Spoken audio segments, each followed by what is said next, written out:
화면 보시면은 근데 뭐 이거 너무 많은 분들이 알고 계신 상황이라 일단 이 시작은 지금 우리가 언론 보도에서 국민의힘 혁신 얘기가 많이 나오는 이 모든 상황의 시작은 국민의힘 혁신위원회 때문입니다. 예, 국민의힘 혁신위원회가 사실 12월 24일까지인데요. 12월 11일에 이번 주 월요일이죠. 2주나 남기고 조기 예산했습니다. 네, 이 배경에 대해서는 뭐 많은 분들이 알고 계실 텐데 중진 친윤 불출마 험지 출마를 국민의힘 지도부와 중진들이 거부했기 때문이죠. 그렇죠. 예, 희생 권고안이 가장 중요했는데 사실 총 6개의 혁신안을 냈는데 그중에서 받아준 게 한 개밖에 안 돼요. 하나죠. 예, 하나밖에 안 됩니다. 그 징계 철회해 주는 거. 네. 그래서 나머지는 여기에 보면은 그 청년 여성 공천 비중 의무화 뭐 이런 것도 있고 뭐 되게 많아요. 그런 것들을 다 논의 안 했는데 특히 이 희생을 논의를 안 해준 게 혁신위한테는 치명타였다. 이 정도면 혁신이라는 그러니까 이거 사후적으로 혁신이라는 이름 떼버려야 되지 않나 싶습니다.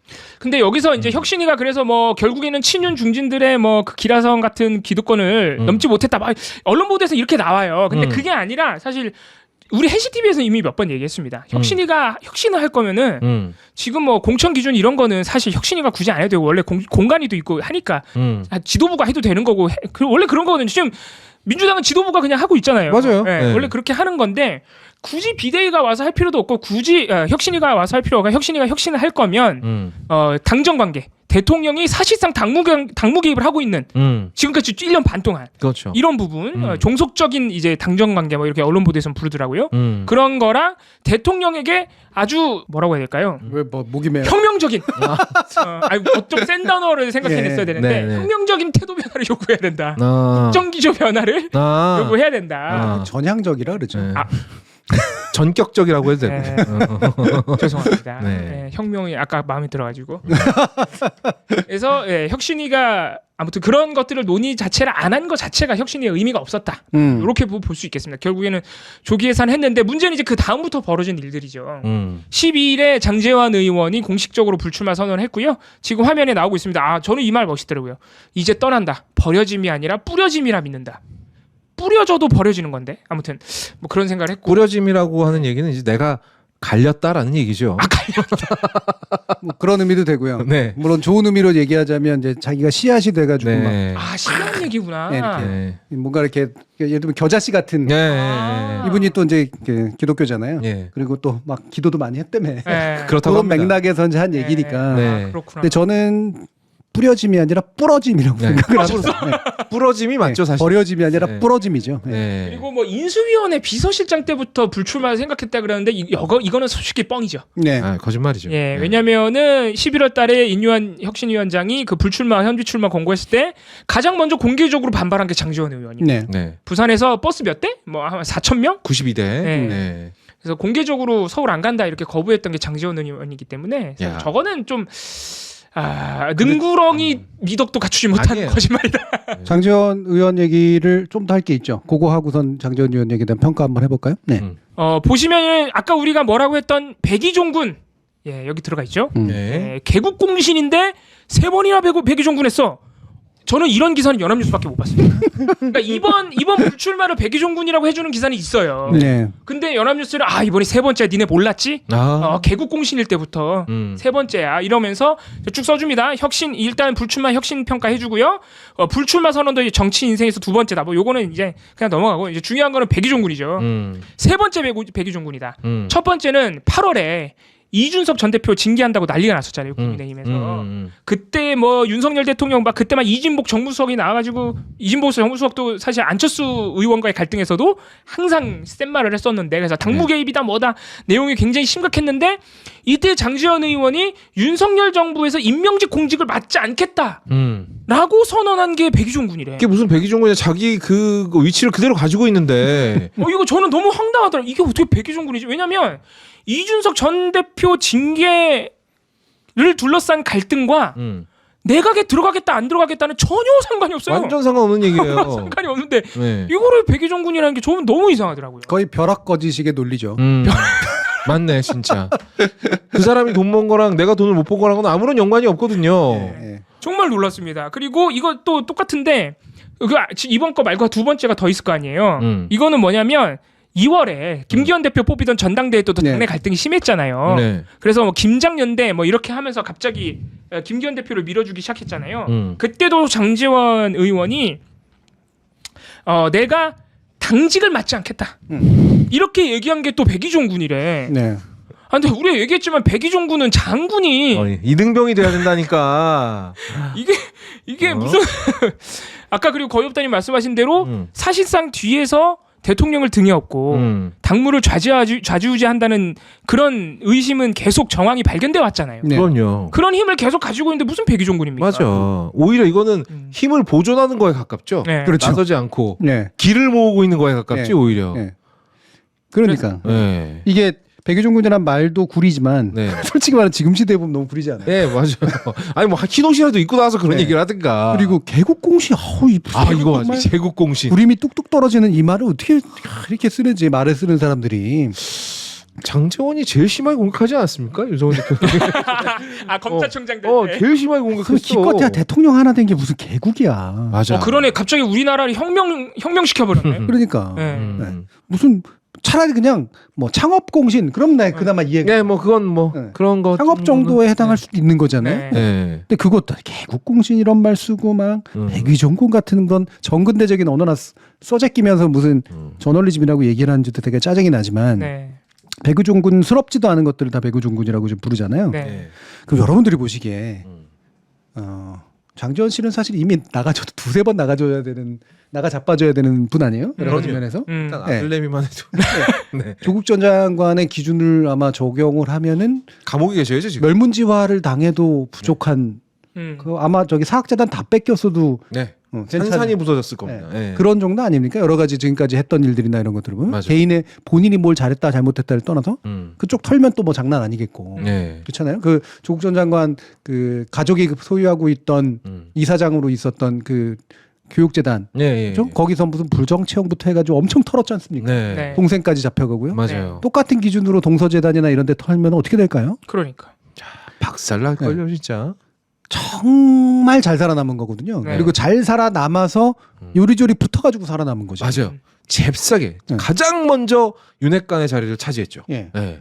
그리고 임명직 공직자 시키면 정말 정권이 날아갈 수도 있는 상태죠. 이 사람이 얼마나 그 당시에 굉장히 이미지가 안 좋았는데. 맞아요. 예. 그 당시 또 두 번째에서 사고 났었잖아요. 네. 그 상태에서 자기가 임명직 안 맡겠다 무슨 대단한 희생이야. 그러니까. 살아남은 게 다행인 거지. 네. 진짜.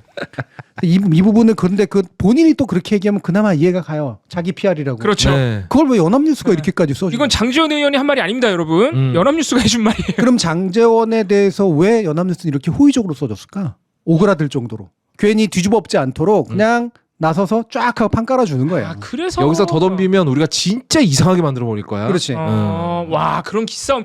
어쩐지 이게 대다수의 언론들이 다 혁신이라고 써주는데 이게 연합뉴스처럼 유난히 많이 포장해주는 매체들이 몇몇 있거든요. 네. 그런 데는 더 확실하게 좀 기싸움을 하고 있는 거구나. 네. 어. 일종의 오버잖아요, 사실은. 해도 이 엄청난 정도면 거지. 상당히 오버하는 거잖아요. 네. 왜 오버를 할까?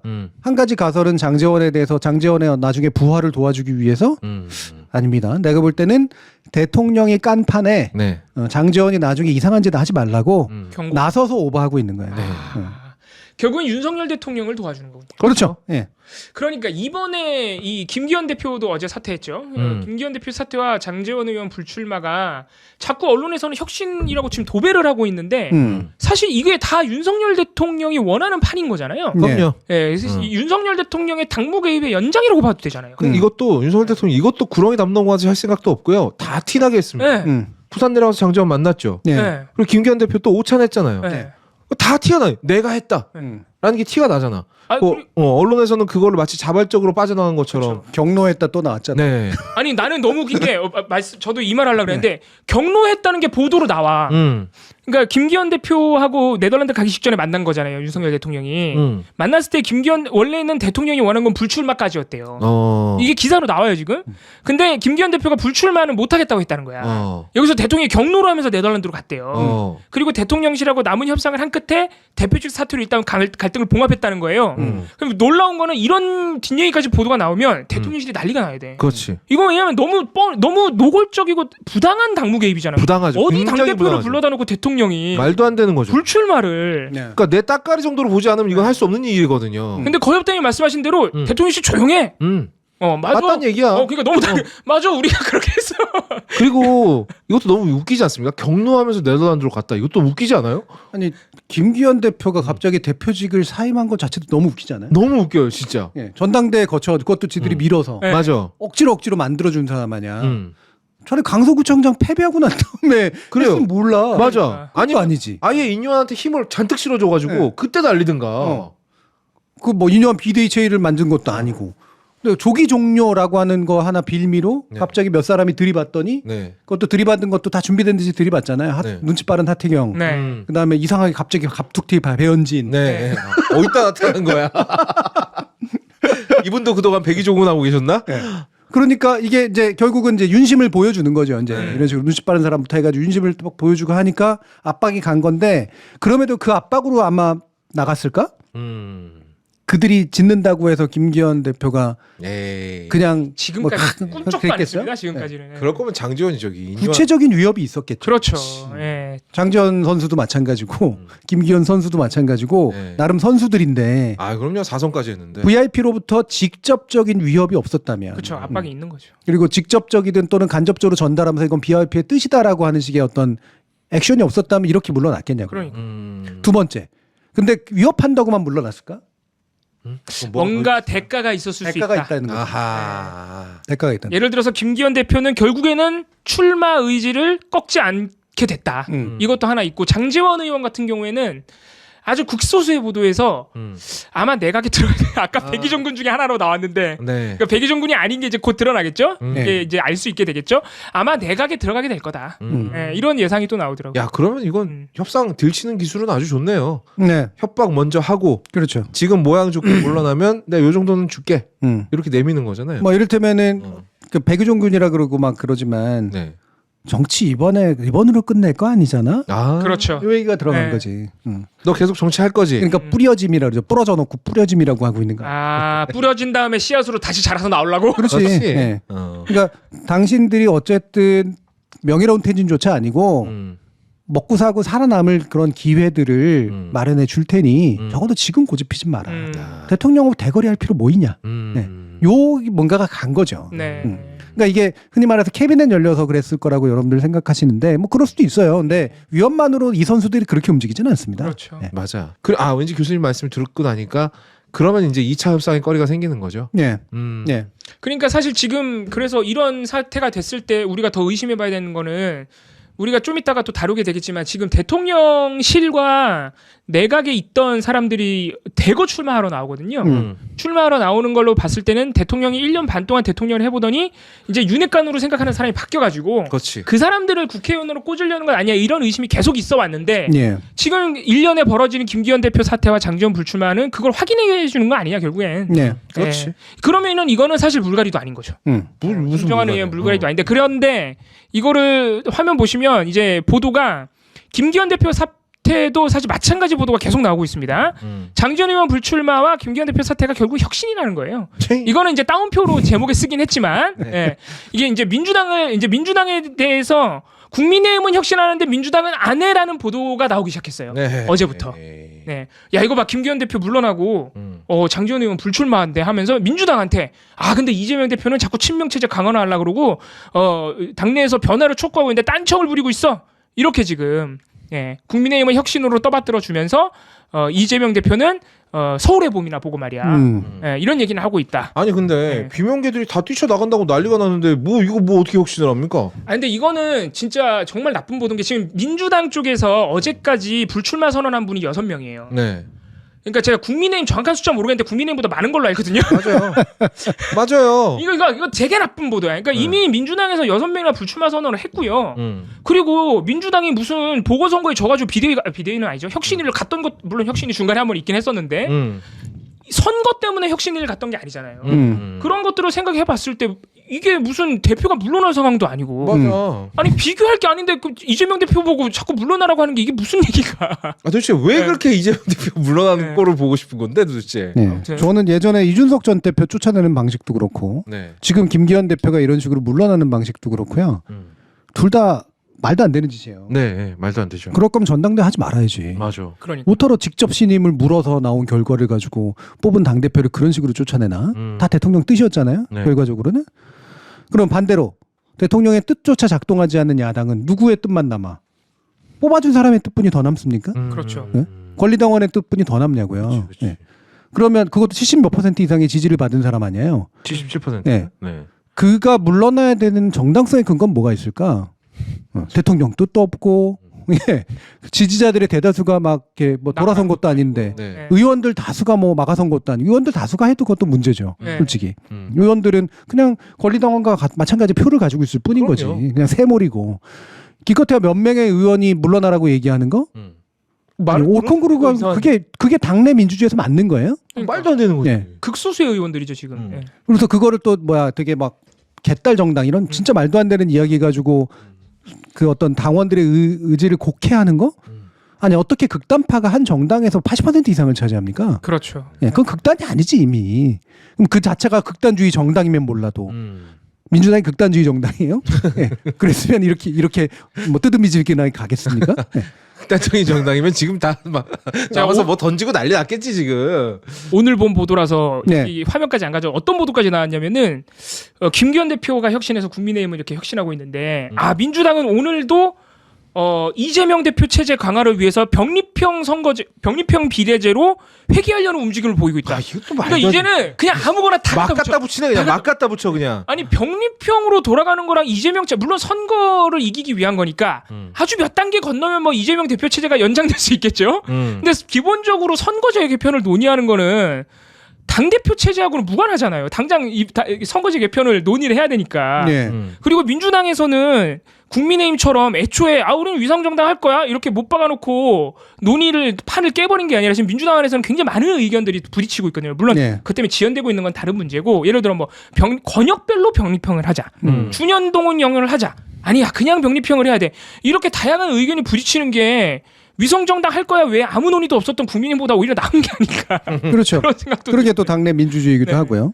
아무튼 그 정도로 보도가 나오고 예. 있습니다. 그러니까 이게 저도 물론 지금 야당, 그러니까 민주당의 그 이재명 대표 체제가 제가 기대했던 것만큼 잘하고 있는 것도 아니고 김기현 대표 체제는 기대했던 것만큼 되게 못했고 네. 그래서 별로 예상 범위는 그렇게 크게 많이 벗어나진 않았어요. 근데 그것과는 별개로 민주주의라고 하는 거는 다양성과 함께 총의를 모으는 구조 아닙니까? 그리고 정당성이 그러니까 국민, 시민, 당원에게서 오는 거예요.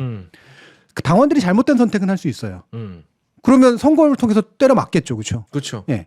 당원들이 잘못 선택했고 당 대표가 그 당원들의 의지를 실행하기 위해서 했는데 잘못됐다. 그러면 그때 비상대책위가 나오는 거고 그때 혁신이 필요한 거지. 예, 그거는 맞아봐야지 아는 거예요. 맞기 전에 모르는 거라고. 맞기 전에 누가 무슨 중뿔나는 어떤 그 보는 눈이 있고 무슨 엘리트 의식이 있고 이래가지고 이게 잘못 가는 길이다 이런 거로 누가 얘기할 수 있어요? 얘기할 수 있는 건 기껏해 이런 거죠. 뭐 예를 들면은 외국인들 다 잡아 쳐넣어 이런 식의 막 파시즘적인 그렇지. 법률을 180석을 이용해서 만들려고 한다거나 그러면 그게 막 예를 들면 당원들의 의지야. 마치 나치의 히틀러 같은 경우처럼 그러면 누군가는 지식인들이나 또 다른 뜻이 있는 당원들이나 뜻이 있는 소수 의원들이 막아 나설 수도 있겠죠. 그렇죠. 예. 그런데 역사가 평가하는 거잖아요. 그 눈앞에 뻔히 보이는 일들이고 그런 게 아니라면 당원들의 선택과 그 당원들의 총의를 모아서 나아가는 어떤 당대표 행동이라고 하는 것을 정당성으로 평가를 해야지 옳고 그름으로 평가하면 안 된다고요. 그렇죠. 그 옳고 그름을 또 남이 평가해 주는 것도 옳고 그름을 누가 어떤 기준으로 평가를 하는데 김기현 대표 체제도 마찬가지인 거고 맞아. 그거는. 네. 그거를 대통령이 그렇게 대놓고 그렇죠. 한다는 것 자체가 더 말이 안 되는 거죠. 예. 애초에 김기현 대표를 이상하게 뽑았으니까 물론 문제인 거긴 합니다만 예.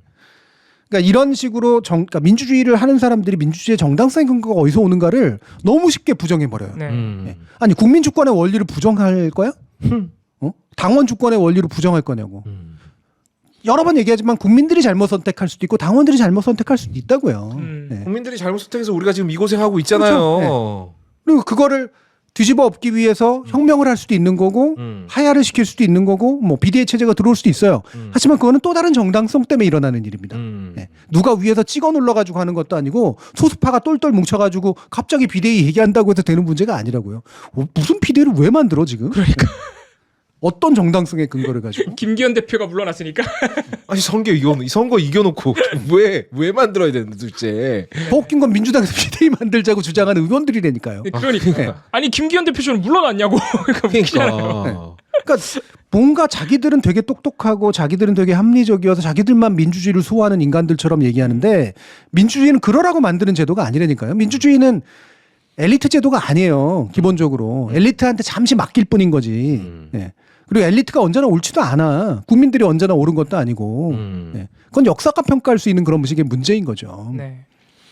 그래서 그러면은 이 국민의힘 장제원 의원 불출마 김기현 대표 사태 가지고 또 나오는 보도 중에 하나가 이게 계속 혁신을 강조해 주는 건데 또 화면 보시면 저는 이것도 언론들이 너무 이거는 뭐 구렁이도 아니고 담 넘어가는 구렁이도 아니고 너무 이상한 뭐 너무 이상한 거를 모르는 척을 한다 언론이 진짜 모를 수도 있겠는데 이거 보시면 여당이 김기현 대표도 사퇴해서 이 혁신을 했기 때문에 권력 구도가 재편이 되고 그래서 친윤 중진이 가고 한동훈 원희룡 투톱이 올 거래요. 저 사람들은 주류가 아니었습니까? 그러니까 이것도 너무 이상한 게 그러면은 지금 언론 스스로 혁신이라고 얘기하는 이 불출마와 대표 사퇴가 친윤 중진이 물러나고 새로운 인물이 오는 게 아니라 다른 친윤이 온다는 걸 지금 자기들도 알고 있는 거잖아요. 그러니까. 한동훈 원희룡이 온다는 거는 그럼 그건 혁신이 아니잖아. 아니지. 권력구도 개편이 아니잖아. 이건 변화도 아니야 심지어. 근데 이거를 무슨 또 대단한 혁신처럼 써주고 있는 거예요. 또 놀랍게도 최근에 김기현 대표 사퇴에 장제원 의원 불출마가 한동훈 장관 띄워주기로 또 가고 있다. 이것도 지금 최근에 언론 보도 중에 또 눈여겨볼 점입니다. 우리가 이거 한동훈 장관 얘기랑 또 연결되는 건데 그래서 그 다음으로 볼 게 총선용 개각이라는 말입니다. 예. 12월 초에 윤석열 대통령이 장관 6명을 갈았고요. 그 전에 대통령실에서는 더 많이 갈았어요. 네. 예, 비서관들도 많이 갈렸고 수석들도 몇 명 나갔죠. 그러면서 정책실을 또 새로 만들었어요. 부활시켰어요. 청와대에 슬림한다 그러니 정치실 다시 만들었는데 이게 이제 총선용 개각에 대한 보도입니다. 네. 총선용 개각은 이게 너무 웃긴데 언론 스스로 총선용 개각이라고 불러요. 네. 그러면 총선 출마 때문에 장관들이 나간다는 거 아니야. 네. 네. 그러면서 사실 총선 때문에 장관이 나간다 그러면 사실 이상하다고 생각해야 돼요. 그렇지. 그러니까 이게 우리 언론이 하도 오랫동안 이걸 이상하다고 생각 안 하니까 나까지 그러니까 우리들까지 자연스럽게 느끼는데 장관은 기본적으로 정치적 중립 의무가 있는 공무원이에요. 어쨌든 공무원이죠. 간에. 네. 근데 이 사람들이 여당을 왔다 갔다 하는 걸 우리가 너무 당연하게 생각해. 그러니까 총선하러 나간다는 것도 지금 기껏 해봐야 임기 1년씩들 한 거거든요. 장관들이. 그런 상황에서 출마하겠다고 여당으로 돌아가는 거를 언론이 아무 문제의식을 느끼지 않고 오히려 개각을 칭찬해준다. 그래서 이거 보시면 서운함을 탈피했다. 여성 친화적이다. 전문가 중심이다. 근데 숫자로 보면요. 여성이 1명에서 3명이 됐다. 뭐 이런 거예요. 3배가 늘어난 3배가 늘어난 거야. 이런 식의 보도들이 많이 나오고 있는 상황입니다. 서울대 출신이 3명에서 1명으로 줄었다. 네, 그래서 서운함을 탈피했다. 근데 기존에는 어떻게 보도했는지도 얘기해 줘야죠. 아, 예. 그 기존에 문재인 정부 때는 또 웃긴데요. 이 문재인 정부 때 보도 한번 보실게요. 제가 그냥 혹시나 해서 찾아봤어요. 근데 문재인 정부 때는 또 뭐라 했더라고. 당연히 뭐라 했겠지. 나 이거 진짜 웃기더라고. 내가 이때도 그 언론 보도를 막 보고 있을 때인데 몰랐어요. 예. 근데 이때 보면은 문재인 정부 때 2019년이니까 2020년에 총선이 있었잖아요. 2019년 말부터 이런 보도가 나와요. 아, 문재인 대통령이 또 총선용 인사를 한다. 총선용 개각을 한다. 친문 7+7 14명이나 친문이 와. 막 이런 거예요. 예. 그리고 총선용 인사인데 청와대에서 넘어온 사람 한 40명이 넘는다 그러면서 자꾸 청와대가 총선 분위기 잡기를 하고 있다. 일은 안 하면서 예, 보시면 이런 얘기 나오죠. 국정 운영에 신경 써야 청와대가 총선 분위기를 띄우고 있다는 지적이 나왔다. 예, 그놈의 일강님. 예. 네. 일강님. 여러분 진짜 찾아보세요. 지금 이런 보도 나오는지 이번 개각에 대해서 안 나온다는 거죠. 비슷한 것도 없어요. 네. 비슷한 네. 것도. 총선용 개각이라는 말을 무슨 의미로 쓰는 걸까? 일단. 여러 가지 의미가 있을 수 있겠네. 총선에 승리하기 위한 개각이라고 볼 수도 그렇지, 있고. 그렇지. 아니면 총선에 쓸 인재들 다 빼냈으니까 어차피 해야 땜질식으로 하는 개각이라고 그렇지. 볼 수도 있고. 네, 네. 네. 네. 개각이 그냥 개각의 의지로 한 게 아니라 그냥 사람들 빠져나가고 빼내가야 되니까 하는 개각. 그래서 이제 부정적인 의미죠. 네. 또는 총선에 승리하기 위한 개각 네. 이런 것도 있을 수 있고, 예. 또는 총선에 대비하기 위한 개각도 있을 수 있죠. 왜냐하면 대선 전에 보통 보면 거국 중립 내각이 됐건 뭐가 됐건 간에 관리형 내각을 보통 쓰잖아요. 예. 왜냐하면 대선 전 되면은 차기 권력으로 넘어가니까 기존 권력은 개각을 할 때 어떠냐면 주로 관료 위주로 개각을 해요. 예, 그래야 엄정하게 중립적인 어떤 관리를 한다. 정치적인 논란이 안 나오게 한다. 네. 이런 식으로 보통 하니까 실제로 잘 안 남아 있고.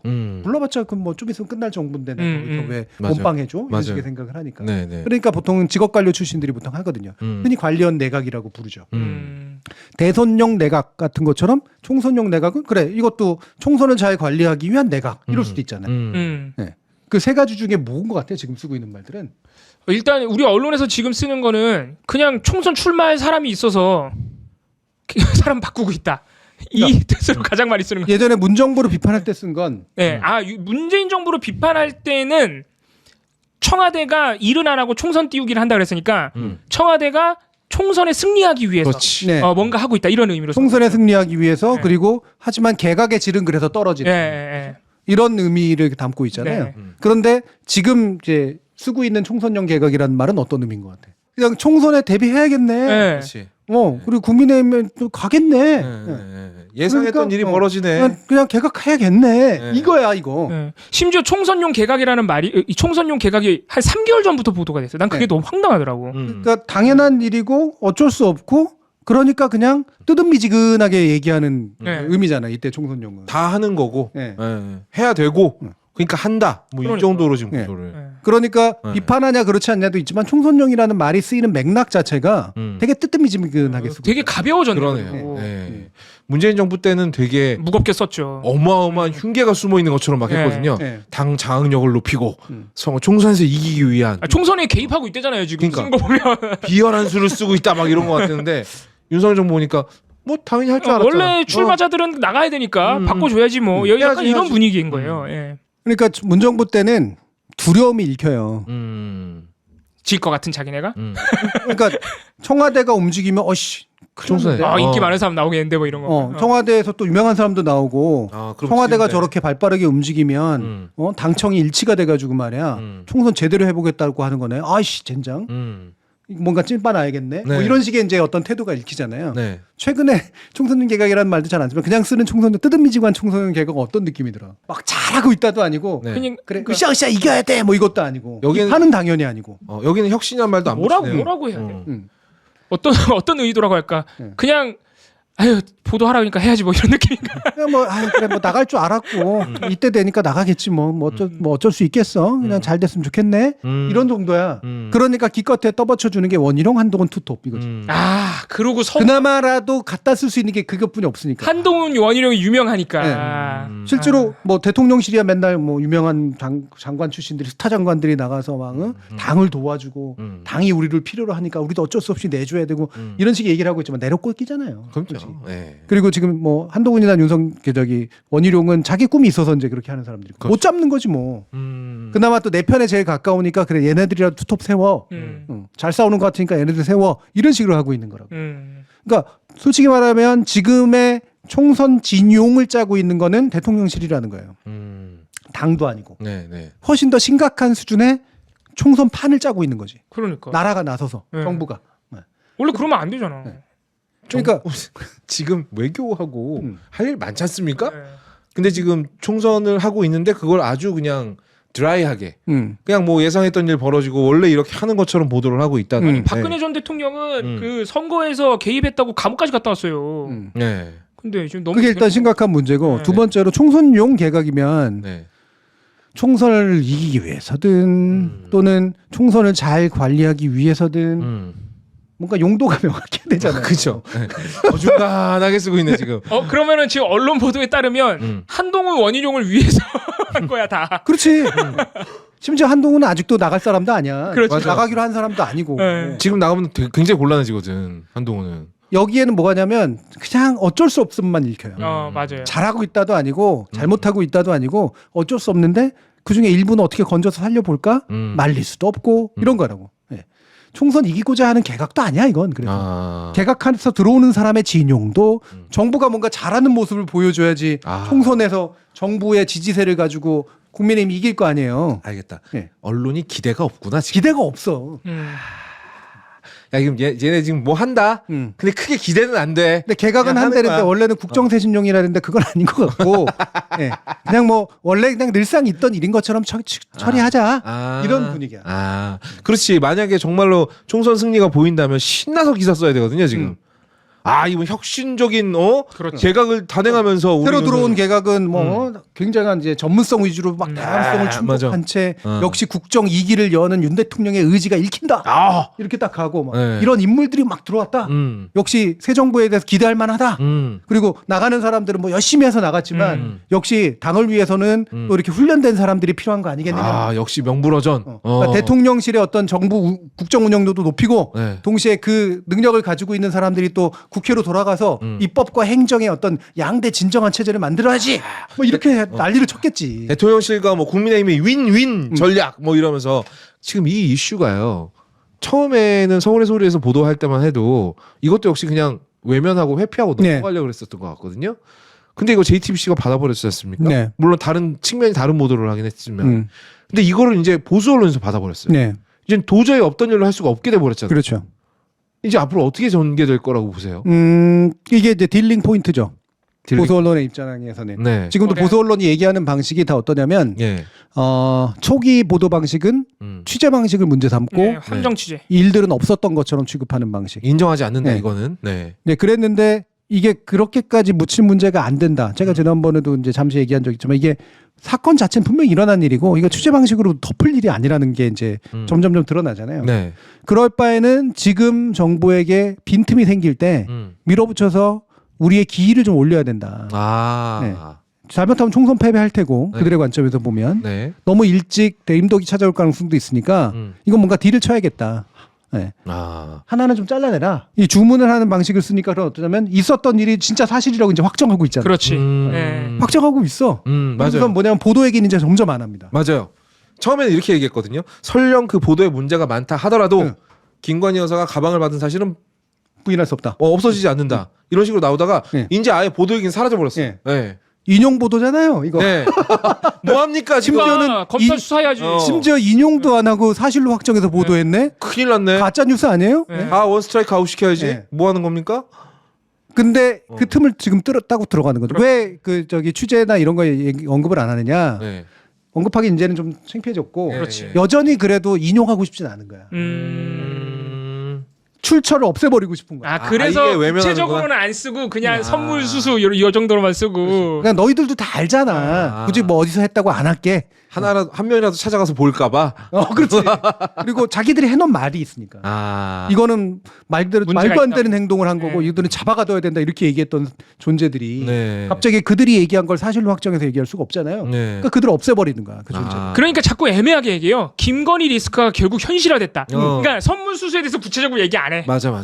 김건희 리스크가 현실화됐다 이런 식으로 요새는 쓰더라고요. 그러면서 근데 여전히 복잡한 속내가 보입니다. 그런 이제 조중동 특히 보수 언론들이 왜냐하면은 결국에는 윤석열 정부의 성공을 그 언론들은 좀 원하고 있는 것으로 보이거든요. 그러니까 결국 윤석열 체제를 유지해야 돼.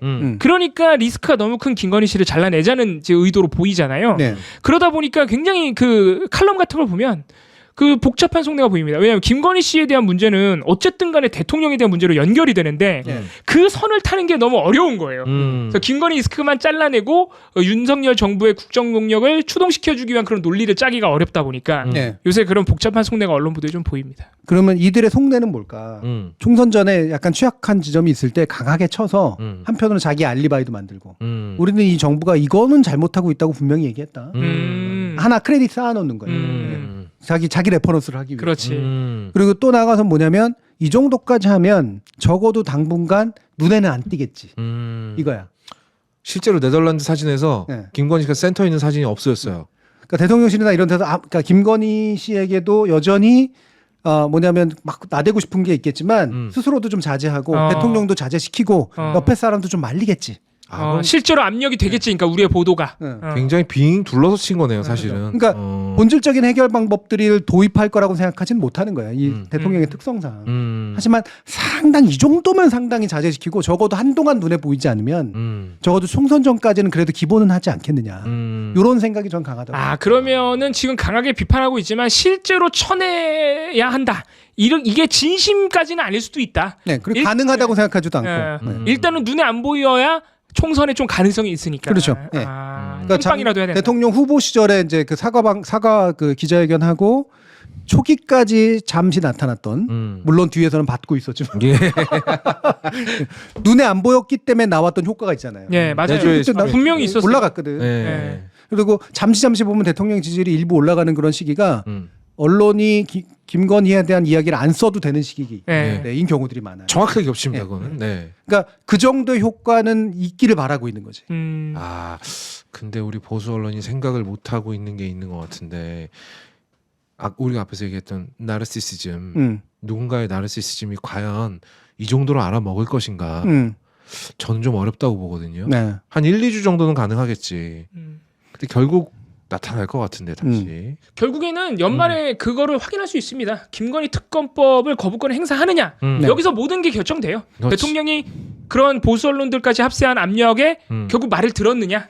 어떤 논리로 이거를 거부하느냐가 중요하죠. 맞습니다. 네, 어떤 논리로 거부하느냐. 왜냐하면 대충 거부할 수가 없거든요. 네. 그렇죠. 아주 정교하게 짜야 될 텐데. 지금 여론조사상으로 60% 정도까지가 이거는 거부하면 안 된다로 갔다는 얘기는 총선에 지금 목을 걸고 나서라는 소리인데 70%가 지금 넘었거든요. 네. 지금 국민의힘의 논리도 진짜 허접하게 짝이 없거든요. 네. 자꾸 대통령이 못 받을 법을 자꾸 밀어붙인다. 수로. 국정 발목 잡기다. 대통령이 못 받으리잖아. 그게 무슨 말이야? 무슨 문제가 없다. 문제가 하나도 없는데 이건 뭐 하는 짓이냐. 뭐 검찰을 믿어라 이것도 아니라 대통령이 받지 못할. 그럼 뭐 대통령이 받을 거만 예쁘게 갖다 맞춰야 됩니까? 대통령한테 떠넘기는 거지. 진짜 대단들 합니다, 진짜. 야. 네. 방탄이라는 말 왜 여기는 안 씁니까? 그렇죠. 저건 전형적인 방탄이죠. 이게 진짜 방탄인데. 그래서 12월 말에 뭐 이 정부에서 너무 그동안 많은 분들이 돌아가시고 정책적 후퇴도 있고 그래가지고 항상 매 순간에 우리가 좀 조마조마하게 왔지만 12월 말 12월 28일 본회의 김건희 특검법 통과가 아마 이 정부 전반기에는 가장 중요한 정치 일정이죠. 될 것 같습니다. 가장 중요하고요. 네. 제가 봤을 때 아마 그 전에 무수히 많은 딜이 들어올 거예요. 그러니까 뭐 이런 거 있잖아요. 지금 뭐 국민의힘 내부에서 그런 얘기가 나오고 있다는데 김건희 여사가 아크로비스타에서 나오지 않는 조건으로 특검을 미루자. 총선 이후로 이런 얘기도 나오고 있대요. 네. 근데 아크로비스타에 들어가면 김건희 여사는 더 위험해지는 거 아닙니까? 날개를 다는 거 아닙니까? 거기는 CCTV도 없어요. 누가 왔다 갔는지 아무도 모릅니다. 근데 그게 그러니까 현실적으로도 좀 어려울 것 같은데 그런 식으로 하면은. 그래 이걸 민주당이 지금 이 상황에서 받을 이유가 없어요. 그렇게 할 이유가 없거든요. 꽃놀이 팬데 왜 이걸 받습니까? 누가 이거 진쪽 들고 쇼당 쳐요. 너무 전문 용어 또 쓰신다. 쇼당이라니. 못 먹어도 고지. 우리 회원님들은 또 수준이 높기 때문에 고스톱 용어 잘 모르세요 또. 다 알아들으셨어요. 그래도 차라리 개국공신 백의종군 용어보단 낫다. 그나마. 난 일부러 천박하게 말한 건데도 그나마 본질은 찌르고 들잖아. 백의종군 개국공신은 아예 틀린 말이잖아요. 틀린 말이다니까. 틀린 말. 그러니까 그 보도는 거짓말이라니까. 연합뉴스 요새 좀 정신 좀 차리셔야 돼요. 너무한 거야. 네. 봉박씨 여기서 시간이 또 너무 많이 가네. 제가 이제 아마 나중에 할 것들을 제가 주문해 드릴 텐데 한 2주 기간 안에 이제 어쨌든 특검법 처리나 이런 것들에 관련된 게 있을 거 아니에요. 이제 그때 이제 어떤 논리들이 이제 차츰차츰 등장할까 이런 것도 좀 살펴볼 필요가 있고요. 그것들을 모아놓을 이제 필요가 있고 저는 해외 일정 한번 살펴봤으면 좋겠어요. 이번에 네덜란드 갔다 와서? 네. 이후에 해외 일정. 이후에 특검법 통과 이후에? 네, 해외 일정이 혹시라도 몰려 있는지도 한번 살펴볼 필요가 있어요. 근데 간다는 건요. 거부하고 가는 거 아니에요? 거부하고 가겠지. 가서도 거부할 수 있고요. 그러니까. 그러니까 그 시기를 일부러 맞추려고 하는 건 쉽진 않겠지만 지금 정기국회라든가 이런 거 임시회의 맞춰야 되니까. 근데 상당 부분 갈 가능성이 전 높다고 보거든요. 저도 왠지. 국내에 있으면서 이걸 하는 건 너무 민망한. 너무 비판받으니까. 그래서 가 있는 상태에서 통과가 이제 일단 되거나 가 있는 상태에서 거부를 하거나 뭔가 그러니까 직접 그 부분을 안 마주치려고 하는 그런 행동들이 꽤 있을 것이다. 네, 그래서 그 부분에 있어서 아마 가능성도 한번 따져보면서 혹시 해외 일정이나 이런 것들 사전에 체크할 것들이 있으면 사전 보도가 나오는지 아니면 실제로 대통령실이 해외 일정에 대한 뭔가 액션들을 보이고 있는지 이런 것도 한번 체크해 볼 필요가 있습니다. 네. 왠지 교수님께서 그 특검법 거부에 대해서 여당이나 대통령실 쪽에서 어떤 논리를 지금 만들어 가고 있는지 그렇게 종국에는 진짜로 어떤 논리를 대는지를 살펴봐야 된다. 그리고 대통령 해외 일정까지 봐야 된다. 이 얘기가 저한테 시키는 일 같긴 한데. 맞아요. 이거 보고 있었잖아요. 당연한 일이잖아요. 뭐 안 하려고 그랬습니까? 근데 차라리 이렇게 미리 지시를 받으니까 마음은 편하다. 네. 왜냐하면 앞으로 1, 2주간 계속해서 이 문제가 되게 중요한 거기 때문에 본박싱에서 대단히 다른 변수가 떠오르지 않는 한 계속 주목해줘야 돼요. 네, 특검법. 네, 알겠습니다. 네. 저는 제 생각은요. 우리 봉우리가 여기 와서 매일 아침 방송했으면 좋겠어요. 우리 PD님이 힘들어. 맞네. 근데 시청자분들이 왜 다 동의하고 있지? 봐봐. 아니 그리고 전날 여기 와서 자도 되고 얼마나 좋습니까? 빨리 좀 끝내주세요. 나 시켜주면 좋겠다 나는. 쓰레기통도 좀 비우고. 그래. 청소도 좀 하고 좀.